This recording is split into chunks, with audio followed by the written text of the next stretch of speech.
ये कुरान पाक का एजाज है मोमिनो कि उसकी छोटी सी इबारत में रब दीन दुनिया के मसाइल को सुमो देता है। हम जिस इमाम की तकलीद करते हैं इमाम आजम रहमतुल्लाह ताला अलैहि, उनके शागिर्दों में से इमाम मोहम्मद रहमतुल्लाह ताला अलैहि, इमाम मोहम्मद के जमाने में एक बूढ़ा लावलद आदमी था, उसके पास कोई औलाद नहीं थी। आखिरी उम्र में उसके यहाँ एक बच्ची पैदा हुई तो इतना खुश हुआ कि उसने खुशी में ये कसम खा ली कि मैं अपने इस बच्ची को जहेज में दुनिया की सारी चीजें दूंगा। क्या कसम खाई? जहेज में दुनिया की सारी चीजें दूंगा। जब वो बच्ची बड़ी हुई, उसके शादी का वक्त करीब आया तो उसके मोहल्ले वालों ने, लोगों ने उसको उसकी कसम याद दिलाई तो सख्त हैरान और परेशान हुआ कि दुनिया की सारी चीजें देना ये मेरे बस से बाहर है। उसी परेशानी के आलम में इमाम मोहम्मद रहमतुल्लाह ताला अलैहि की बारगाह में हाजिर होता है। हाजिर होने के बाद अपनी सारी नौइयत को बयान करता है। कुर्बान जाओ मुसलमानों, इमाम मोहम्मद की फकाअत पर ये सुन करके आप इरशाद फरमाते हैं, घबराने की बात नहीं है, परेशान होने की जरूरत नहीं है। तुम अपने बच्ची को जहेज में कुरान पाक दे दो तो गोया की दुनिया की सारी चीजें तुमने दे दी। हजरत गिरामी, आज जहां लोग जहेज में कुरान पाक देते हैं, वहीं खास करके मौलाना कुशीनगर, महाराजगंज, देवरिया, गोपालगंज, इस इलाके में तो जहेज की वबा इस कदर कि लोग बाज़ाब्ता तौर से नकद रुपए का मुतालबा करते और लंबी लंबी रकम और लोग देते भी हैं। हैरत की बात है, नकद रुपए का मुतालबा करना, जहेज का डिमांड करना शरअन नाजायज़ और हराम है। लेकिन इसके बावजूद भी मुसलमान जहेज का डिमांड कर रहा है, रुपए का मुतालबा कर रहा है। अगर बच्चा डिग्री याफ्ता है, तालीम याफ्ता है तो उसका डिमांड और बढ़ जाता है। यानी अगर लड़का डॉक्टर है, इंजीनियर है, प्रोफेसर है, महीने में 1 लाख 2 लाख कमाता है तो उसका डिमांड और बढ़ जाता है। चाहे जैसे कमाता है उसका डिमांड बढ़ जाता है। अब 2 व्हीलर से काम नहीं चलेगा, 4 व्हीलर का डिमांड बढ़ता है।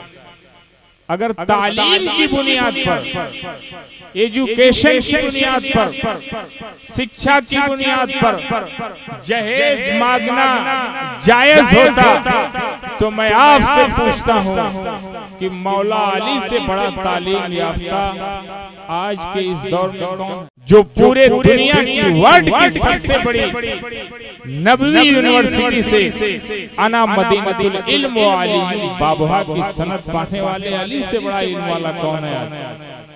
अगर तालीम की बुनियाद पर, डिग्री की बुनियाद पर जहेज मांगना जायज होता तो मौला अली तो दामादे नबी हैं, वो भी सैयदुल अंबिया के दामाद हैं।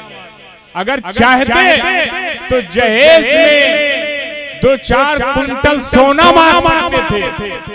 बोलो, मांग सकते थे कि नहीं? अगर नबी चाहते, अली चाहते तो जहेज में 5 कुंटल सोना मांग लेते, और नबी अगर चाहते तो दे भी सकते थे।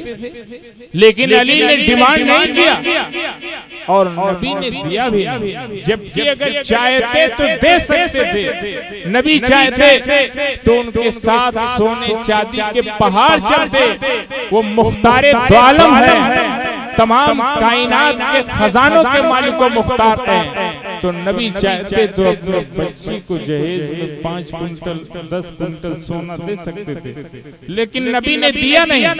क्यों? इसलिए कि अगर नबी अपने बच्ची को जहेज में 5 कुंटल सोना दे देते, तवज्जो चाहता हूँ, अगर नबी अपने बच्ची को जहेज में 5 कुंटल सोना दे देते तो आज जब कोई नबी का गरीब उम्मती अपने बच्चे की शादी करता तो जहेज में 5 कुंटल सोना देना ये नबी की सुन्नत हो जाता। बोलो होता कि नहीं?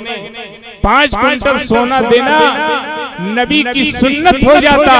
तो नबी का अगर कोई गरीब आदमी अपने बच्ची की शादी करता और अपने आका की सुन्नत पे अमल करना चाहता तो अमल नहीं कर सकता था। इसलिए हमारे नबी ने जहेज में अपने बच्ची को वो चीजें अता की कि चाहे उनका उम्मती गरीब हो और चाहे उनका उम्मती अमीर हो, आसानी से अपने नबी की सुन्नत पाक पर अमल कर सकता है।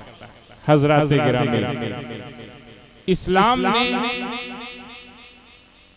खर्च लड़की के ऊपर नहीं रखा है, सब खर्च लड़के के ऊपर रखा है।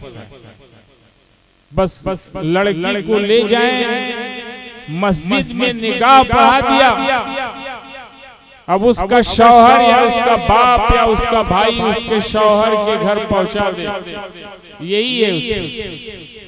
बाकी महर अदा लड़के को करना है, वलीमा लड़के को करना है, लड़की के लिए रहने के लिए मकान लड़के को देना है, पहनने के लिए कपड़ा लड़के को देना है और उसकी जरूरतों लवाजमात को ये सब लड़के को पूरा करना है। लेकिन आज उल्टा हो रहा है, लोग इस्लाम के तरीके को छोड़ करके गैरों के तरीके को अपना लिए हैं और जहेज का डिमांड करते हैं, नकद रुपए का डिमांड करते हैं, गाड़ी का डिमांड करते हैं। अल्लाह के बंदो, अल्लाह ने आपके मुकद्दर में जो रिस्क लिखा है वो आपको जरूर मिलेगा।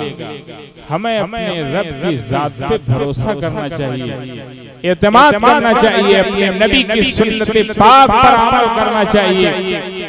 और आजकल देखने में क्या आता है कि लड़कियां भी जब अपने बाप के घर से निकलती हैं तो रंग बिरंग के लिबास में मलबूस होती हैं, मगर सैयदुल अंबिया की साहिबजादी खातूने जन्नत का आप इम्तियाजी लिबास मुलाहिजा फरमाइए। जब वो अपने बाप के घर से निकलती है, शायर ने अपने इस शेर में यूं तर्जमानी की है कि चली थी बाप के घर से नबी की लाडली पहने, हया की चादर इफ़्फ़त का जामा सब्र के गहने, और देखिए इस किस्म के जेवर से उनको प्यार था कि सब्र के काटे थे और तकवा गले का हार था। तो हमारी माँ और बहनों को भी चाहिए कि नाचने और गाने बजाने वाली औरतों की नक्काली ना करें, बल्कि नबी आखिरुज़्ज़मा की साहिबजादी की सीरत पाक को अपनाएं। हुजूर नबी अकरम सल्लल्लाहु तआला अलैहि वसल्लम के 2 साहिबजादे थे। साहिबजादों की तादाद में इख्तिलाफ है, बाज़ मुफस्सिरीन किराम ने तहरीर फरमाया नबी के 3 साहिबजादे थे और 4 साहिबजादियां थीं। साहिबजादियों की तादाद में कोई इख्तिलाफ नहीं है। उनकी पहली साहिबजादी का नाम ज़ैनब है और दूसरी का नाम रुक़ैया है, तीसरी का नाम उम्मे कुलसूम है, चौथी साहिबजादी का नाम फातिमा है। हजरते ज़ैनब की शादी उनके खालाजाद भाई अबुल आस से हुई, हजरते रुक़ैया की शादी उस्मान गनी से हुई, और जब हजरते रुक़ैया का विसाल हो गया तो नबी ने अपनी दूसरी साहिबजादी उम्मे कुलसूम की शादी उस्मान गनी से कर दी। गोया कि हजरत उस्मान के अब्द में एक बात दीगरे नबी की दो साहिबजादियां आती है, इसीलिए आपको ज़ुन्नुरैन कहा जाता है। सरकार आला हजरत झूम उठे या रसूल अल्लाह कि नूर की सरकार से पाया दोशाला नूर का, हो मुबारक तुझको ज़ुन्नुरैन ने जोड़ा नूर का। नबी इरशाद फरमाते हैं कि अगर मेरी 100 साहिबजादियां होती, एक बात दीगरे उनका विसाल होता जाता तो एक एक करके आए उस्मान मैं सबको तुम्हारे अब्द में दे देता। नबी की चौथी साहिबजादी हजरत फातिमा की शादी मौला अली से हुई। नबी के दो साहिबजादे, एक का नाम इब्राहिम है, दूसरे का नाम कासिम है। इन दोनों साहिबजादों का विसाल मबलगे रिजाल तक पहुंचने से कबल यानी बालिग होने से पहले हो जाता है। ऐसा क्यों होता है? इसलिए कि अगर वो बाहयात रहते तो दो हाल से खाली ना होता, या तो वो नबी होते या नबी नहीं होते। अगर नबी होते, जब भी नबी आखिरुज़्ज़मा की जात पे एतराज़ात पड़ते, लोग कहते कि नबी आखिरी नबी बन करके आए थे, अब इनके बाद दूसरा कैसे नबी हो गया। और अगर नबी नहीं होते, जब भी एतराज़ात पड़ते, लोग कहते कि और नबियों की औलादें नबी होती रही, मोहम्मद रसूलुल्लाह की औलाद नबी ना।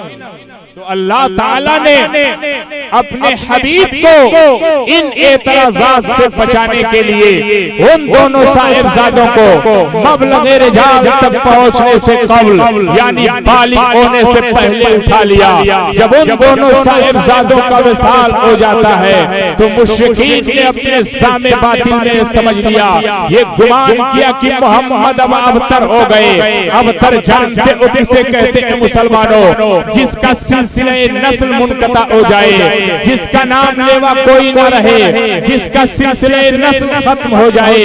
नबी के दो साहिबजादे थे, एक बात दीगरे उन दोनों का विसाल हो जाता है तो मुश्रिकीन ने अपने सामे बातिल में समझ लिया, ये गुमान किया कि मोहम्मद अब अबतर हो गए, अब इनका नाम लेवा कोई न रहेगा, इनकी नस्ल खत्म हो जाएगी। मुश्रिकीन के इस बकवास से हुजूर नबी अकरम सल्लल्लाहु तआला अलैहि वसल्लम को रंजो मलाल होता है। तो अल्लाह ने अपने हबीब की तस्कीन खातिर के लिए फरमाया, ऐ मेरे मुस्तफा आप रंजीदा ना हो, ऐ मेरे हबीब आप गमगीन ना हो।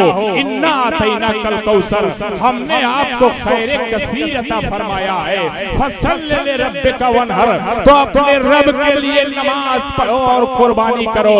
देखो तुम्हारी इब्तिदा में जितने नमाजी है ये सब आपके नाम लेवा है, आपका कलमा पढ़ने वाले हैं। अय्यामे हज में दुनिया के गोशे गोशे से लोग आते हैं, ऐ मेरे प्यारे मुस्तफा वो सब आपके नाम लेवा है, आपका कलमा पढ़ने वाले। मुश्रिकीन जो आपको अबतर कहते हैं यही मिट जाएंगे, इनका नाम लेवा कोई ना रहेगा। आपका जिक्र होता था, होता है और क़यामत तक होता रहेगा। ये मुश्रिकीन जो आपको अबतर कहते हैं यही मिट जाएंगे। सलाम भेजो सैयदी सरकार मुजद्दिदे दीनो बिल्लत सरमाए अहले सुन्नत सरकार आला हजरत पर बड़ा प्यारा शेर लिख गए या रसूल अल्लाह कि मिट गए मिटते हैं मिट जाएंगे यादा तेरे,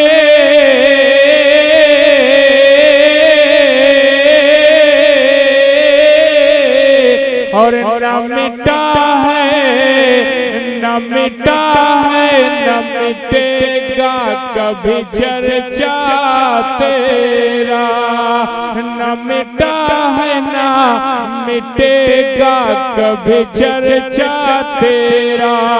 और देख लीजिए जिस कदर चर्चा मुस्तफा जाने रहमत का हुआ है, आज तक न किसी का हुआ है, न क़यामत तक होगा। अजानों में है तो नबी का चर्चा, वलमा की महफिलों में है तो नबी का चर्चा, खानकाहों में है तो नबी का चर्चा, जमीन पे है तो नबी का चर्चा, आसमान पे है तो नबी का चर्चा। शायर कहता है कि अर्श पे ताज़ा छेड़े छाड़, फर्श पे तुरफा धूम धाम, कान जिधर लगाइए तेरी दास्तान है। हजरत गिरामी तो नबी का जिक्र होता था, होता है, इंशाअल्लाह होता रहेगा। आज सुन्नी मुसलमान जब शादी करता है, ये मजीबुल्लाह साहब ने अपने शादी के मौके पर महफिल रसूल का एहतमाम करके पूरी दुनिया को एक पैगाम दे दिया है कि हम गुलामाने मुस्तफा हैं। खुशी के मौके पर भी किसी दुनियादार की महफिल का एहतमाम नहीं करेंगे, बल्कि अहमद मुख्तार की महफिल का एहतमाम करेंगे। इंशाअल्लाह ये सुन्नी मुसलमान करता आया है, करता बोलो करता रहेगा। हजरात वक्त कम है, मुझे दूसरी जगह भी शिरकत करनी है, इसलिए अपने गुफ्तगू को अल्लाह की बारगाह में दुआ करते हुए खत्म कर रहा हूँ कि अल्लाह आज की इस महफिल पाक को कबूल फरमा, होने वाली शादी को खाना आबादी फरमा, हम सबको अमाल सालिहा की तौफीक और रफ़ीक अता फरमा। उम्मा तौफीकी इल्ला बिल्लाह। अस्सलामु अलैकुम व रहमतुल्लाह।